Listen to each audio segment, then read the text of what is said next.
Hi, Bobcats. Good morning. I hope you can hear me. Getting some, let me see. Can you see me, girls? Yes? Okay. So I hope you can see me. And I just want to say good morning. Happy Friday, May 1st. We made it through another week. We made it through another month. And now we are in May. So today is actually Bobcat Spirit Day. So I'm wearing my Bobcat shirt, and I hope that you are wearing yours as well today. Be sure to send in photos. You can share them on Facebook.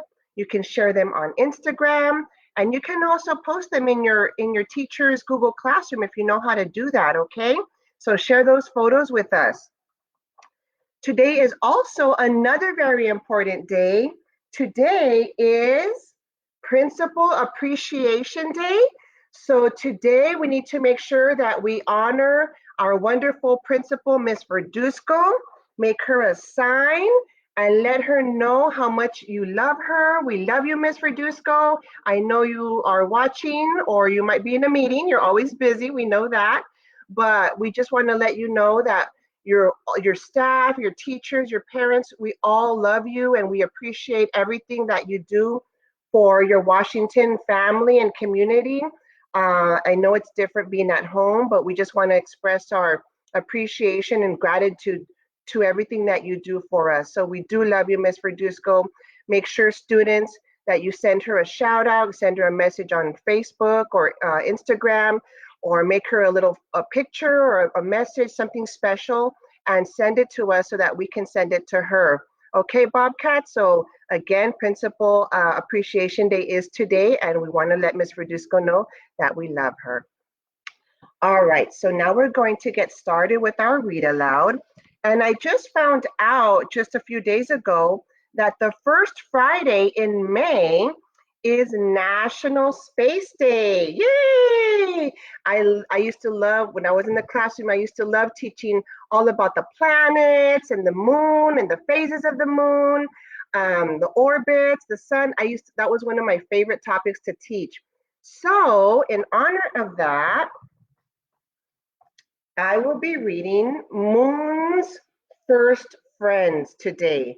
And the title of, so Moon's First Friends is the title, and it's a One Giant Leap for Friendship.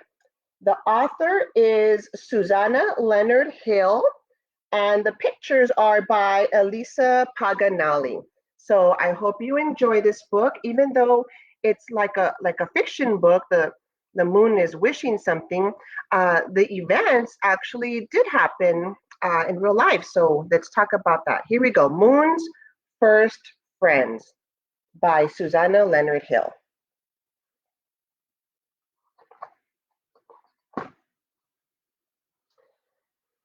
The moon was queen of the night sky.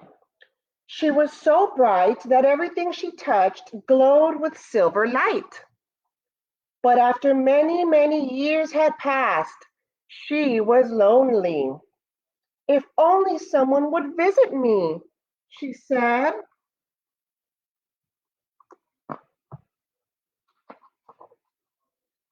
Hello down there, she called to the lumbering dinosaurs. If you come up here, you won't feel so heavy. You'll feel lighter than air.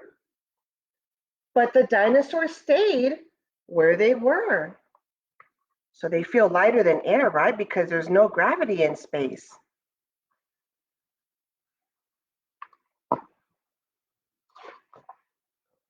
Under the moon's watchful eye, the surface of the earth changed. The moon saw glorious new creatures come and go. Saber-toothed tigers, mastodons, woolly mammoths, dodo birds, which are now extinct. All of these animals are extinct. Whales, rhinoceroses, and elephants. But they all stayed earthbound and rarely looked up to her in the night sky.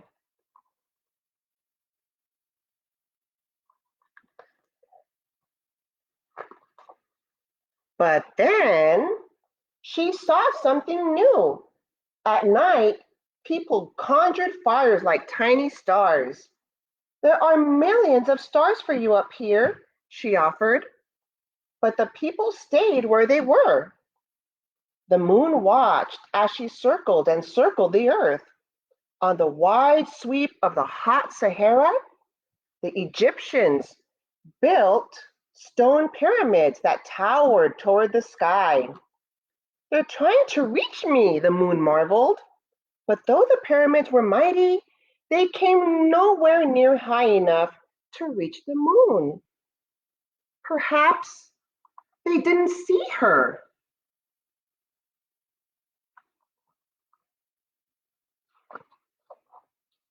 She spun and twirled from new moon to majestic silver pearl and back again, showing off for the people below.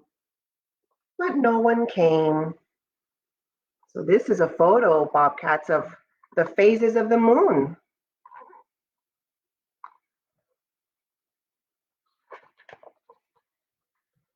She watched as down on earth people came with all kinds of ways to get from one place to another. But they did not sail or drive or cycle or float to the moon. So these are all new inventions that people were creating. Then, on a windy day in North Carolina, the first airplane flew above a beach. You're doing great, encouraged the moon. You just need to fly a little higher. But the people on Earth only traveled to visit one another. Was it possible they didn't know she was there? She's feeling really lonely.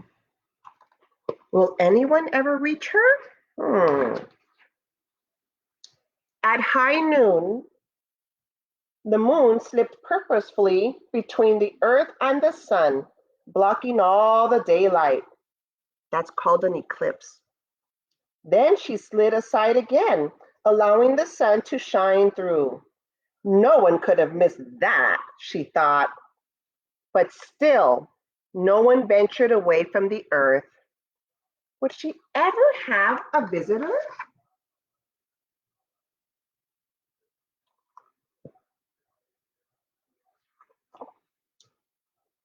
Just when the moon was losing hope, the people on Earth began to experiment with rockets, and the moon watched with great interest. But the humans still had a lot to learn. One day, the moon's hopes soared. A chimpanzee in a mercury capsule rocketed toward her. A visitor at last!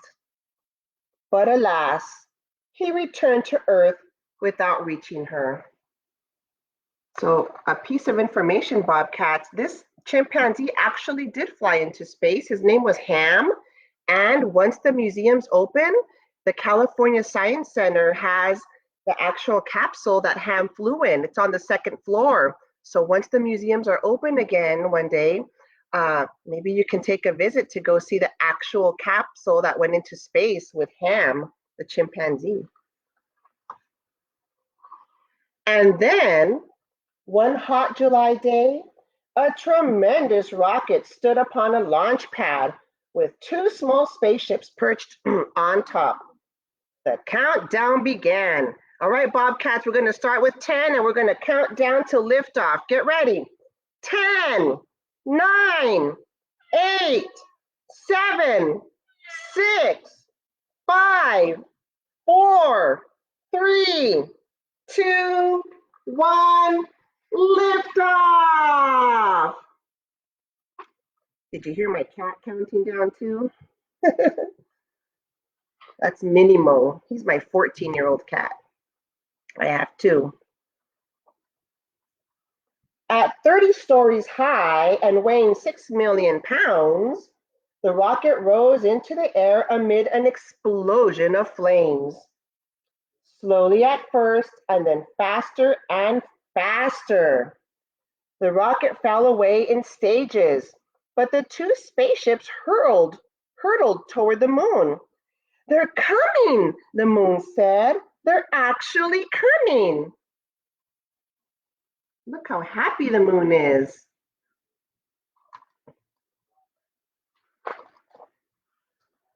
One of the spaceships remained at a distance, circling, but the other came closer, closer, until at last its spindle legs touched down.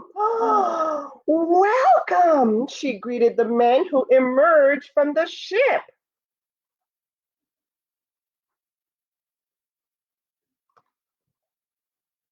You know what his name is, Bobcats? That's Neil Armstrong, first person on the moon. The astronauts walked across her surface with great bounding steps that made her dust bloom. They seemed delighted with how far they could travel. The moon gave them gifts of moon rocks and dust. Take these back to Earth, she said. Then, even though I can't visit you, a part of me will be there. The men left her a present in return, a handsome plaque that read, "Here men from the planet Earth first set foot upon the moon in July 1969 AD. We came in peace for all mankind." They also left her a beautiful flag with red and white stripes and a scattering of white stars on a blue background. That's our flag. You see it?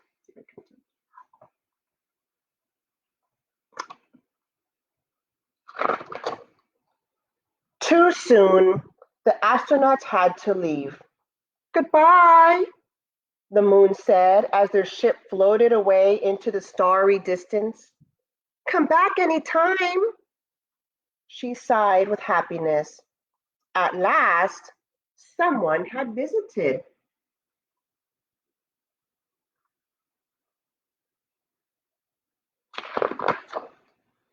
And now she had hoped that it would happen again and again. Maybe one day you will visit her. So, Bobcats, if you're interested in science and space, maybe you will be the next astronaut on the moon or maybe even one of the other planets. Who knows? So, again, Moon's First Friends. I hope you like this story, Bobcats. And again, just want to remind you to enjoy your day today. Continue to keep up with all of your studies. We are so proud to see how many students are logging in, doing their assignments, joining their teachers on Zoom or Google Meets. We're really happy to see you. And you need to keep up that work, Bobcats. Keep studying, keep trying, reach out to your teachers. Okay, Bobcats, have a good day. And one more time, one more special shout out to Miss Verduzco. Miss Verduzco, our wonderful, awesome principal. We love you and can't wait to see you in person. Okay, Bobcats, have a good day. Happy Friday, and we'll see you on Monday.